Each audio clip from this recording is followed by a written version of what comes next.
parenting and mental health therapy with your counseling psychologist, Tosin Togun. Okay, today we are going to be looking at how you can practically break free from an abusive marital relationship. All right. In the last video, we've discussed what an abusive relationship is, and we've also talked about the causes, and we've also looked into the reasons why some persons might choose to stay in an abusive relationship.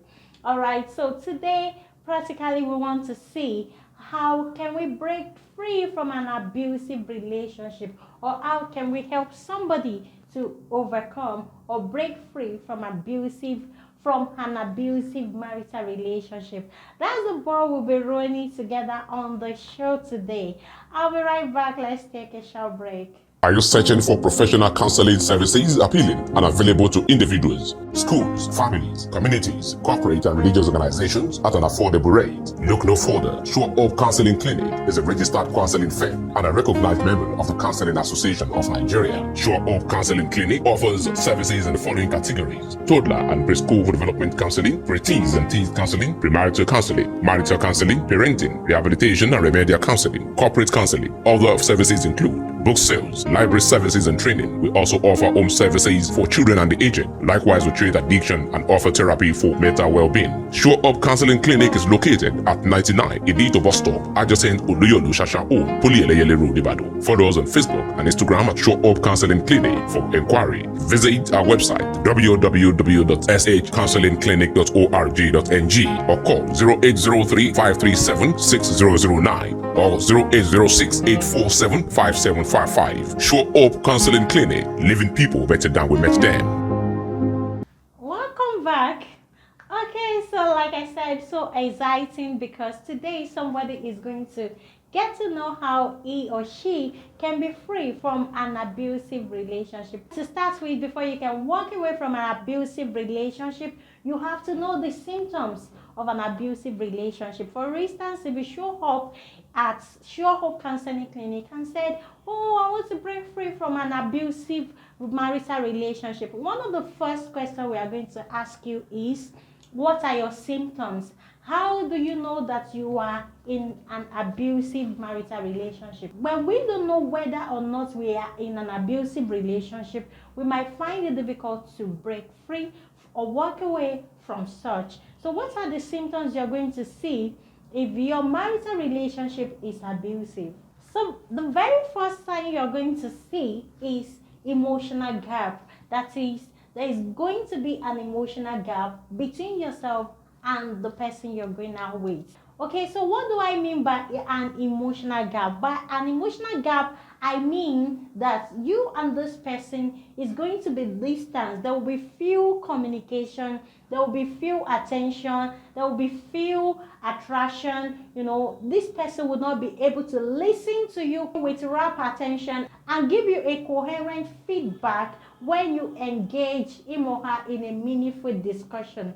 All of these are the pointer to the fact that, oh, this person is not with you emotionally. Also, with an emotional gap, you also notice that you and your partner, you are not in the same word, okay? You don't understand what happened in each other's word. Like you are just going on something we call solo syndrome. That is, everyone is just on his own, you know, achieving his or her goals and not involving the other party.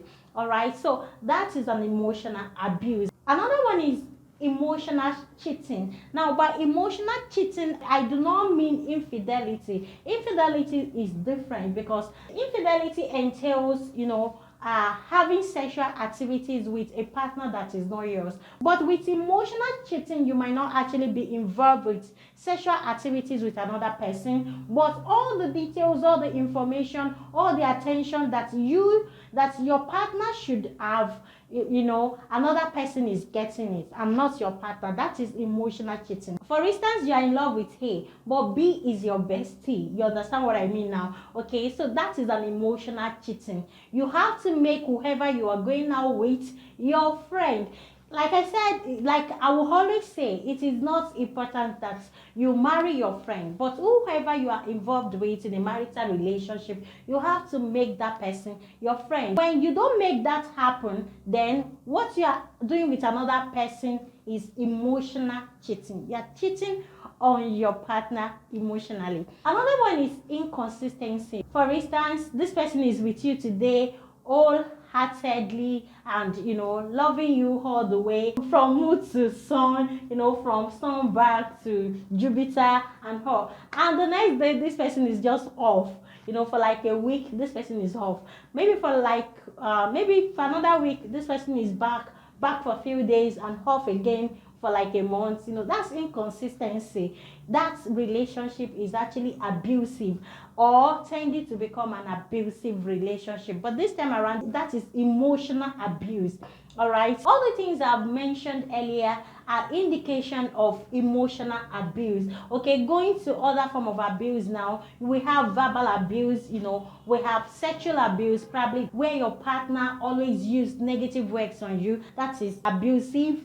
Okay, so all that I've mentioned the other time are just emotional abuse. We have other form of abuse in the marital relationship, one of which is verbal abuse. Probably your partner is using words on you negatively. This is verbal abuse. Or probably we also have sexual abuse, where your partner is actually forcing you to have sexual relationship with you. This is also a form of abuse. It should not happen in a marital relationship that is not abusive, that is full of love and mutual respect. And generally violence, where you notice violence, then probably the abuse is going physical. This person is punching you, or this person is bullying you up and down. All of these are what?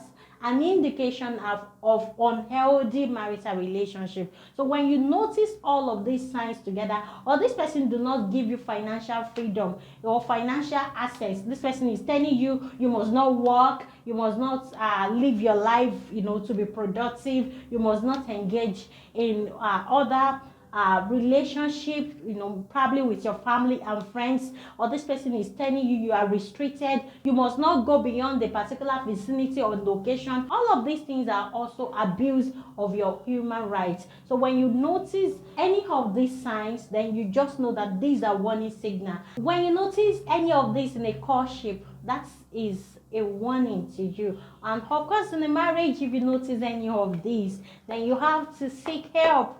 You have to seek professional help. You have to seek help so that you can really know what to do, and if necessarily you have to break out of that relationship so that you'll be guided. Okay, so moving very fast to the ball we have to roll for the day. How do we break free from an abusive marital relationship? Number one, you have to be self-aware. You have to be aware that, okay, this relationship is what is an abusive relationship. And how do you know? You can't know except you know the symptoms of an abusive relationship. So you must be able to lay your hand on a particular symptom that make you feel that your relationship is an abusive one. Next to that, you have to practice assertive communication. Assertive communication is a form of communication in which you are able to demand for your rights without necessarily pulling down the esteem of your partner or using negative words on him or her. So when you have this form of communication, you can actually table your symptoms, symptoms of abuse in your relationship to your partner, and both of you can discuss it. With this form of communication, you'll be able to discuss your feelings, your emotions with your partner, and actually give them the privilege of making a better choice. Okay, next to that, when you notice again that you are being abused, or you notice your symptoms again, then you repeat the process of assertiveness again. And after you have repeated the process of assertive communication again, and you do not see any change, then you have to separate. At times, separation usually make the other person to understand the message you are trying to pass across. Likewise, separation could also make your partner to miss you more and actually know or decide why they really want you and choose a better response. Okay, lastly, if separation do not work, if after being separated your partner do not even bother to check on you, he or she do not even bother to apologize, after repeating assertive communication and yet you discover that your partner is still being abusive or your symptoms of abuse still persist, then you have to start thinking of separation. Many a times, separation is not actually divorce. Separation is not actually a breakup. It's just giving space to one another to actually fix one another's problem. For instance, during the separation process or period, you can actually take time to work on yourself, to improve on yourself, to add more values on yourself, to see your counseling psychologist and modify your behavior where you need to. And your partner is also expected to do the same. Or at the long run, both of you might need to come back together and also fix stereotypical sections that could actually help your marital relationship to become more enjoyable, blissful, or stable. Okay, but if peradventure your partner do not even look for you, during the process of separation, if your partner do not even make any effort to be better, if your partner do not even let you know that you are missed, then you have to start considering breakup or divorce. Of course, the truth is, many a times separation give marital partners the privilege of missing one another, of missing the values that one another has to add up, okay, or also missing, the companionship, the togetherness, and come to the point of placing higher value on themselves. So where all of this is absent during the period of separation, then you have to consider a breakup or what? A divorce. All right, so let's stop here. Next time when I come up, I'm going to talk about divorce, how to go about it, or many other issues around divorce. All right, see you some other time. Thank you for subscribing to this channel. Kindly help share the videos, and also you may need to book a section with us at Sure Hope Counseling Clinic. Why not do that? We'll be glad to have you. All right, bye for now. I'm Tosin Togun.